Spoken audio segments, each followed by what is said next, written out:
Let's get to the race for the White House now, and the fight to defeat ISIS seems to be pushing Hillary Clinton somewhat to the right, as she apparently works to distance herself from President Obama on issues of terrorism and national security.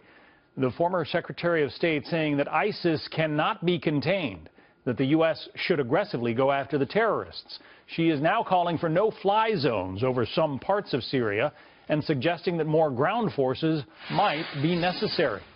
Joining us now, Jonah Goldberg, senior editor at National Review and a Fox News contributor, and Robert Costa, national political reporter at The Washington Post.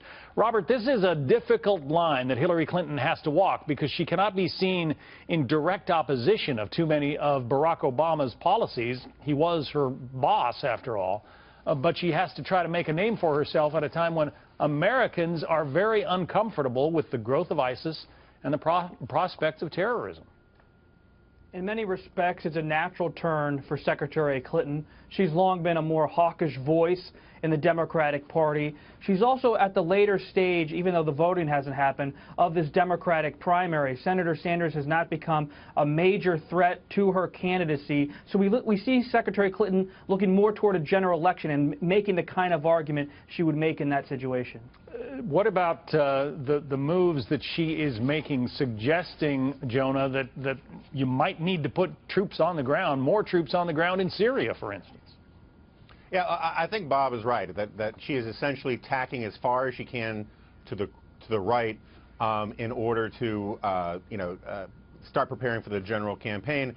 But the problem, I think, in part is all of this is very small ball when it comes to Hillary's larger reputation. People know who she is. She was the much ballyhooed star of his foreign policy team, Barack Obama's foreign policy team, for his first 4 years. She owns Barack Obama's foreign policy. She owns this legacy, and the idea that somehow tacking in a Clintonian way, a little more right, a little more hawkish. So she's the most hawkish one in a sort of rump field of Democrats, which is sort of like the tallest mountain in Kansas. I don't think it compensates for her larger problems as being the inheritor of the Obama legacy on foreign policy. Here is part of a speech she made in the last week, and in which she talks about the possible need for more troops in the Middle East. Listen. Like President Obama, I do not believe that we should again have 100,000 American troops in combat in the Middle East. That is just not the smart move to make here. If we've learned anything from 15 years of war in Iraq and Afghanistan, it's that local people and nations have to secure their own communities. We can help them, and we should, but we cannot substitute for them. So has she, in a comment like that, Robert, has she alienated any of the hardcore Democrats who might not want to see more boots on the ground? She may well have. I was just in Iowa, and when I spoke to some Democratic voters there, you get the sense that they still look back to her vote for the Iraq War more than a decade ago. They're uncomfortable with some of her statements on the current conflict in Syria and with ISIS. But there's not an advocate for that more dovish position. Sanders is not countering Clinton in a significant way that's changing the tide of the primary. All right, let's turn our attention to the GOP race for the White House now. And a brand new poll out of Iowa showing Donald Trump still leading at 25%. Senator Ted Cruz, though, might be the real surprise this time. He's doubled his support in just 4 weeks. He's now at 23%, which is within the margin of error for the top spot. Dr. Ben Carson drops to third. Senator Marco Rubio surges to fourth.